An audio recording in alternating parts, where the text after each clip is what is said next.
Hey everybody, and welcome to another episode here at Tribal Trades, the altcoin show, coming at you right through your computer screen, your phone, your tablet, your iPad, whatever you are watching on. As per popular personal demand, you guys wanted the altcoin show, voted that should be on a daily basis, and here I am every day, 6 days a week, bringing you the altcoin alpha. And wherever you are tuning in from around the world, I want to welcome you to the channel. Thanks for tuning in. Those of you who are regulars, you know what to do. Smash that like button, and this will help get the content out to more people and does help support the channel. Really do appreciate that. Of course, the comments below, love your kind, encouraging comments that you take the time to write. I appreciate that. I get back to all the questions as soon as I'm able to. The cheat sheet is in the link in the description below. Check that out. Got tons of links and resources. Got all my entries and exits on coins for hodl and swing trades positions there as well. And of course, a link to the Discord, the most amazing Discord on the planet. I'm in the crypto chat there on a daily basis. You can get signed up there. Links in the description, links in the cheat sheet. All right, so let's jump into the altcoins. And this is the fun part we have here, because it's where the life-changing gains happen, like we've seen with Blob. Has absolutely been on a steamroll. And certainly there, I'm swing trading Blob there now as well. So if you want to get on those swing trades, join me in the Discord. Okay, so we've got the X Empire. I've had a few questions about this. There's now a chill phase. Come on, take a chill pill, all right? And so basically, you kind of have to start again from level 1. I'm already back to level 10.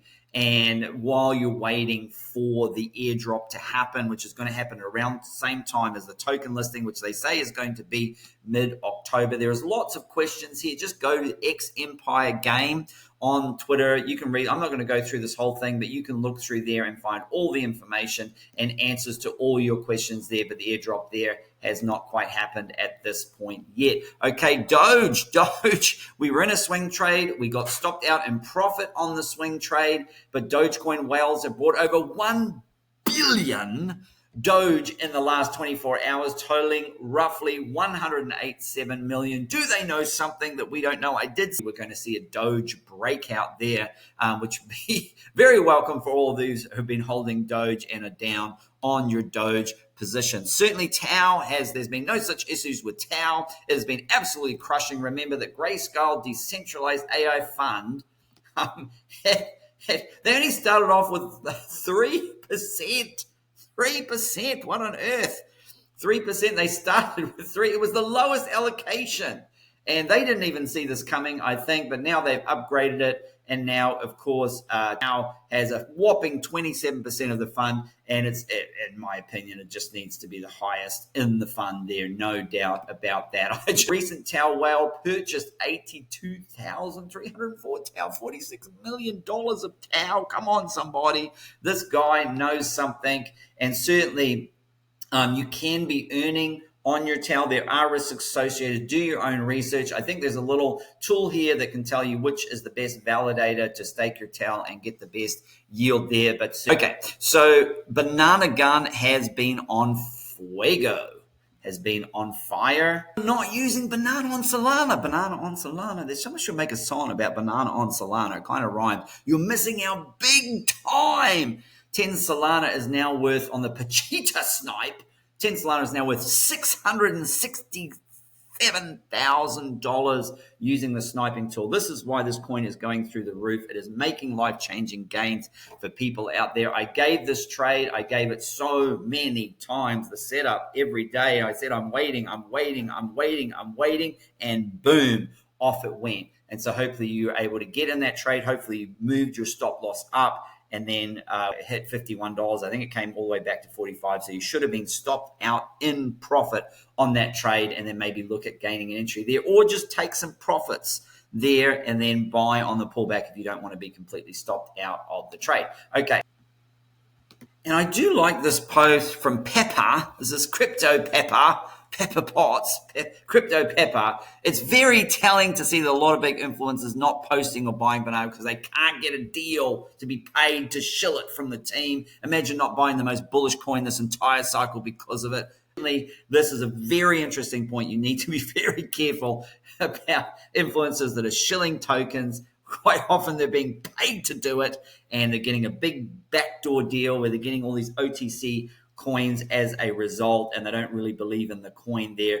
Banana Gun's not doing it, that kind of stuff. So a lot of respect to the team there. In fact, they're using that money. I shared yesterday how about they had that $3 million profit, and they took $1.2 million of that profit and shared it with those that hold the Banana Gun token. So yeah, a lot of respect there, and certainly you do need to be careful. On this channel, I always tell you if I am sponsored or paid to talk about a coin, because I can tell you I'm not a financial advisor. This is not financial advice. This is for education and entertainment purposes only. Are you not entertained?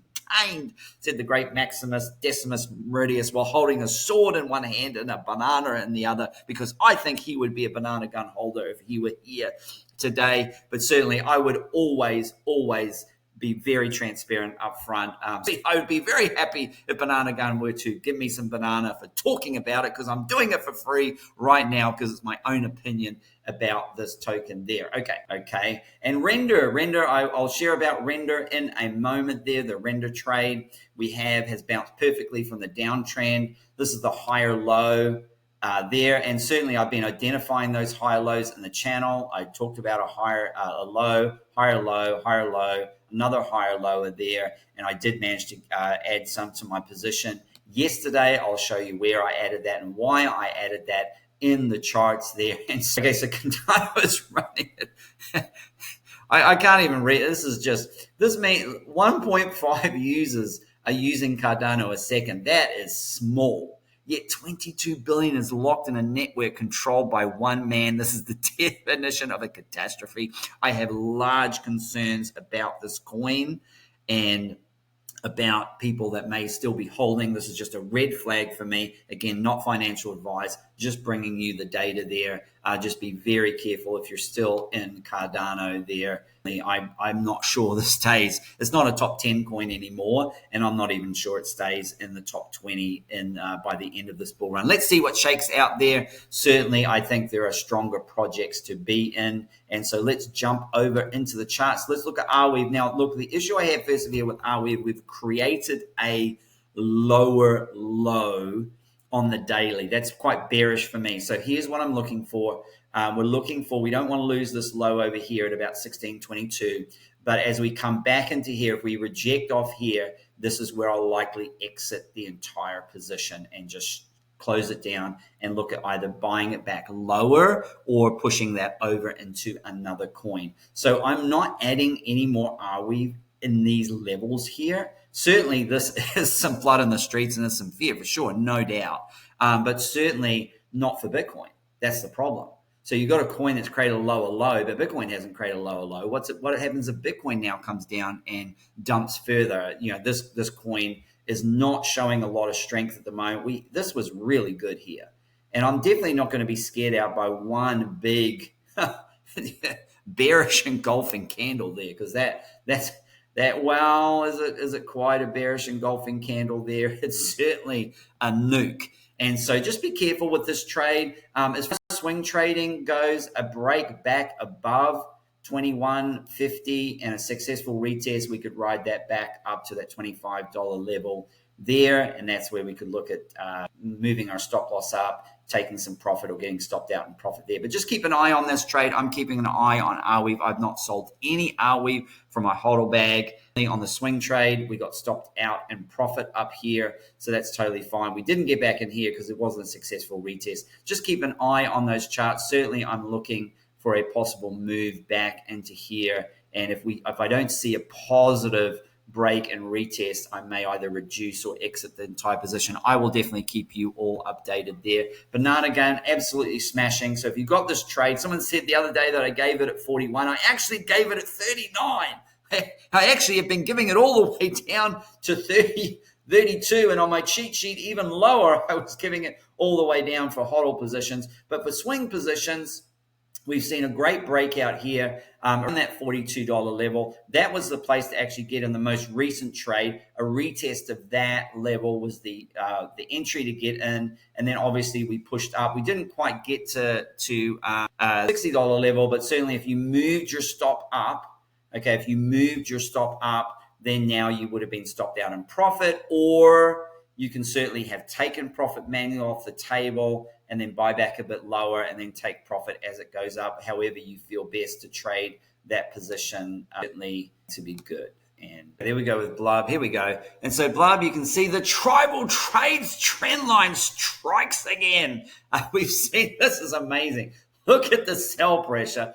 Then look at this buy pressure. This is a great swing token there. I absolutely picked up some more Blob again on these wicks, and then I'll look to take profit again. Hopefully we'll get back up to around, I think I've got a take profit set for around that 16 level, and I just keep buying around that 10, 11 level, and then just keep selling it around that 16 level. So if you've been following me on the Blob trade in the Discord, it's a great idea. Whoever suggested that I swing trade Blob, I've been doing that. I'm grateful to you for suggesting. I know I didn't think about it, but certainly you can see good areas. And certainly if you're buying for HODL, adding to your HODL, these are good areas to just nibble dollar cost average in here around this 10, 11 area there. Certainly, it's possible that we come down to this 8, 9, 8 level there. That would be my next level for some kind of HODL position. But certainly for swing, buying that 10, 11, and then selling it up as it pushes up to that 16, 17 level, that's certainly turned out to be pretty good so far with Blob.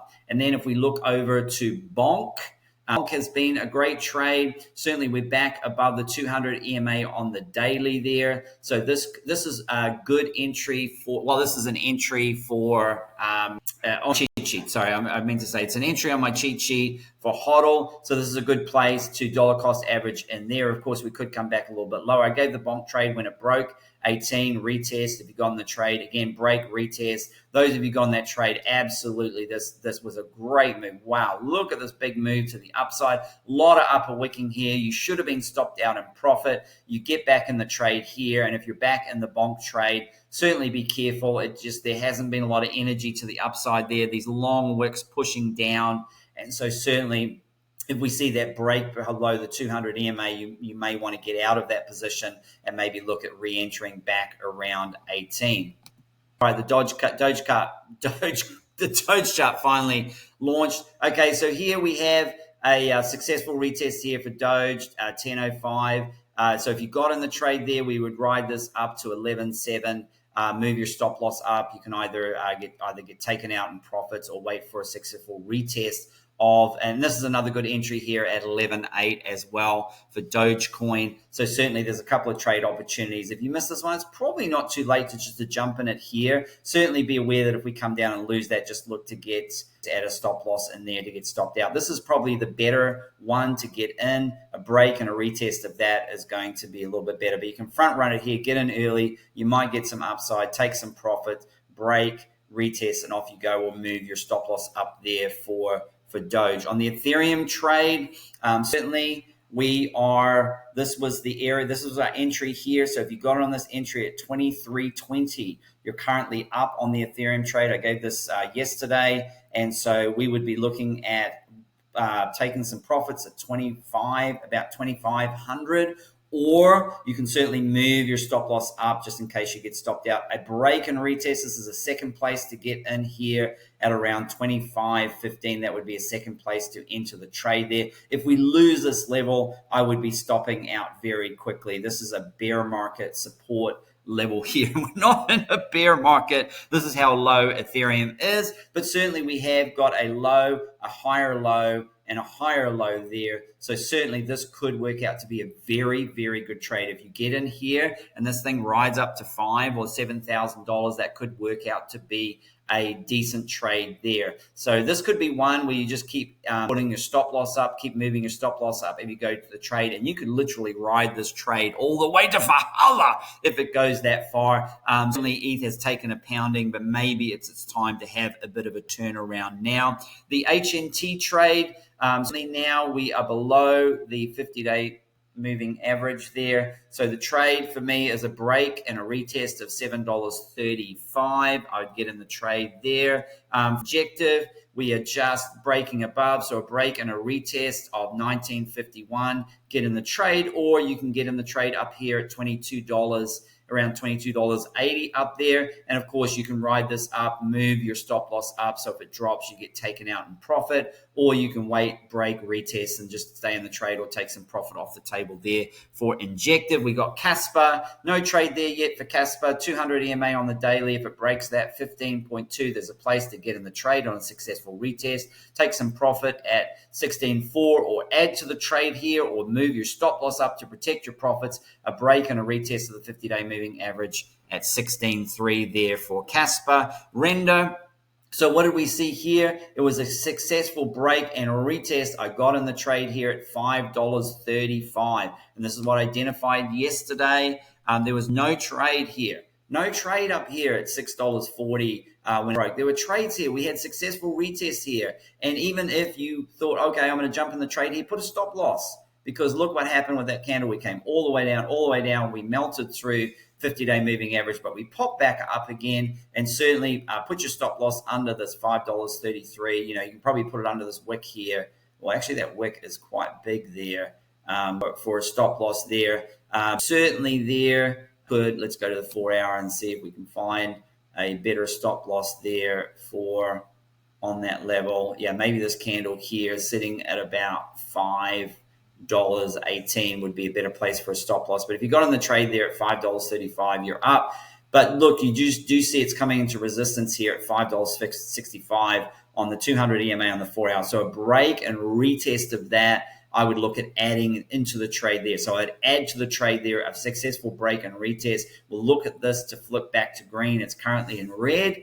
And then we can look at moving up and actually taking profits around that $6.40 level, or a break of $6.40. And we can add to the trade again and be moving our stop loss up. So you can move your stop loss up and add to the trade, okay? Two things that you can do. You add to your position and you move your stop loss up. So if it drops down, you get stopped out in profit, okay, on that trade, okay? So that's very important. So Render we're in a current trade on that one. That's working out pretty good at the moment. Say we did come down. We came down. So there's the trade. If you got in this trade at 39, you're up. Is it too late to get in the trade? No, I don't think we've moved too far away. You could jump in. Just be wary that if we lose this level, have a stop loss in there. Probably there, the low there is at 37, so maybe have a low loss there just under that low.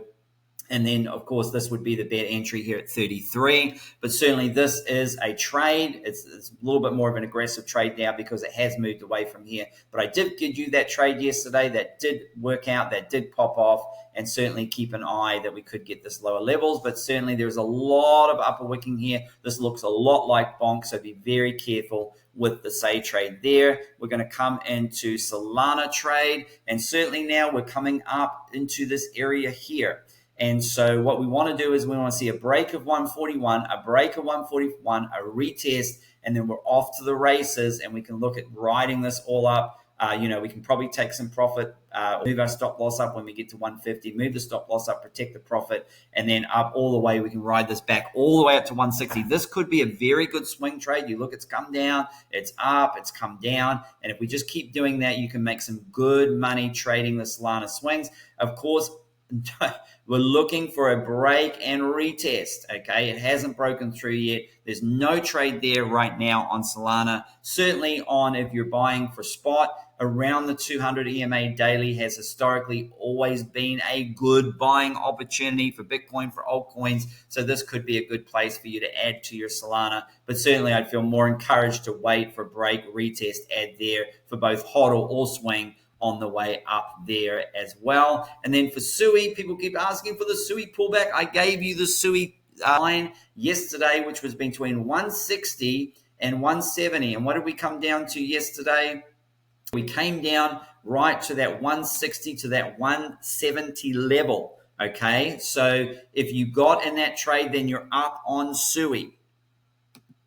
It has, okay, so for Sui, we came down to that 160. It tagged it perfectly. And And I gave that yesterday, 160 to 170 level. If you got in that trade, we're at 174. And so just be careful there. You can maybe put a little bit of a stop loss there, start to come down. But, I would be in this kind of volatile environment. I would be, once you get in and the trade is successful there, look at that. That's the tribal trades trend line strikes again. It's been a great level of support. Look at that trend line that I drew and just however long I drew that in ago, but it has been a beautiful place to add to the Sui position. You can see we've come down and hit it, sat around there. There's a little bit of upper wicking here. So what I would say with this, if you did get in the trade here and you got the Lux algo order, if you did get in around that 160s, then you should be putting a stop loss up there to protect profit on your swing trade. Obviously, and certainly so you can see it just did pop up all the way to $1.80. So 160 to 180, for me, that's good enough to put some profit in there, or at least to move your stop loss up there. So that's been a winning trade. And like I said, if you do a lot of the stuff manually, maybe you miss these trades, certainly find exchanges where you can set these buy orders and sells, so that when you're sleeping, they can hit. I was sleeping and my Blob buy order hit and then my sell order hit and I woke up with profit. And that's what I did. I just set those levels up. So definitely learn how to do that. Find an exchange where you can do that so you can take advantage of these moves. I gave this trade yesterday, the 160 to 170 trade. So certainly you could have taken some profit and made some money on that. Where are we going now with Sui? I'd say the same level. If we come back down, looks like we might be trading in this little channel here. We see that there at 180. So this might have been a little bit of a deviation. So certainly a 160 to 180. $1.80 swing trade may be in the books here. You can see here we've got some 1, 2, 3 times it's come down into that level. So it wouldn't surprise me if we come down. Certainly if we lose this level, then coming down into these 40s to 150s levels would be the next place that I would look. Certainly don't feel you have enough for HODL. Look, I always say the just-in-case bag. What's the just-in-case bag? The just-in-case bag is if you don't have any Sui at all, or if you've got so little Sui and you're worried that's going to take off, you can buy a little just-in-case bag. The just-in-case bag is when you have you have these big green pumps and you have those little pullbacks, you can buy a little just-in-case bag, just in case it takes off or just in case it dumps. So that it's a little amount that just in case it takes off, it's enough for you to make some good money off it. And if it dumps, just in case it dumps, then you haven't bought too much and you've still got some dry powder left over for if it goes lower. And that's the same with Tau. Okay, so this can be an area here. We've come back to about that 475. So right now we're trading here between 475 and it seems to be about that 5. What do we level here? Let's look at the 4 hour here level. And so the same thing with Tau. If you feel that you've missed out on Tau, and we do have a bit of a Bart Simpson happening, so we could see some further pullback here as 435 level, or even down to the 400, 390 level, which is I have more buys down here, by the way. But again, if you feel like you've missed out on Tau, here we've come down to 475. We're finding some resistance at around 530. So right now, this could be the little swing here. So an entry here for swing would be around 475, and then take profit would be right about where you are right now. However, if we break this line here and retest the support, you could get an entry here, but this is quite risky. Again, just in case bag. This would be an area here at 475 to get a just in case bag.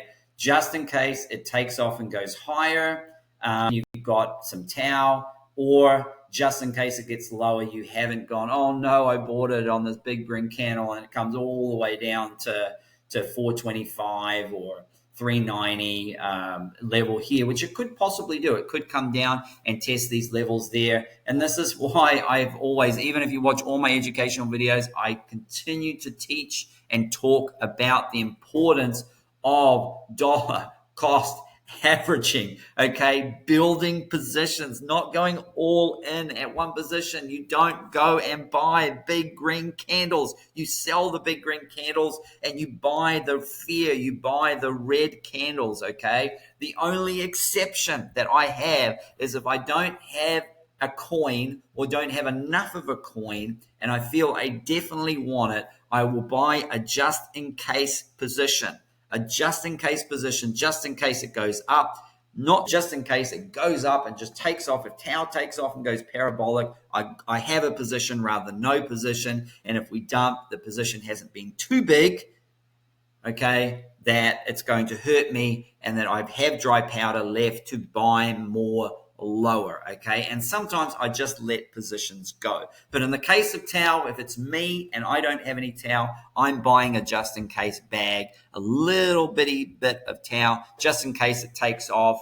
I want to have at least one Tau, just in case it takes off to 10, 15, 20,000, which is possible. It is possible that it could take off to those levels, and I don't want to be left behind. That's what a just-in-case bag is. That's what a just-in-case buy is. And sometimes that just-in-case buy turns out to be very profitable. I did one of those just-in-case buys on Solana last year, and that just-in-case buy ended up being my winner out of all coins in the last bull run. Okay, so that's why don't fade the just-in-case. And don't think that you're FOMOing in. FOMOing in is putting big buys on big green candles and putting huge liquidity into big green candles. No, it's just enough buy to get you some good profit if it does go up and does keep going off and doesn't come back. And it also protects you in case it dips heavily to the downside, where you've got most of your liquidity ready to buy on those big, red, deep, fearful candles there. All right, well, I hope you enjoyed the episode today. And as always, until the next one, happy trading.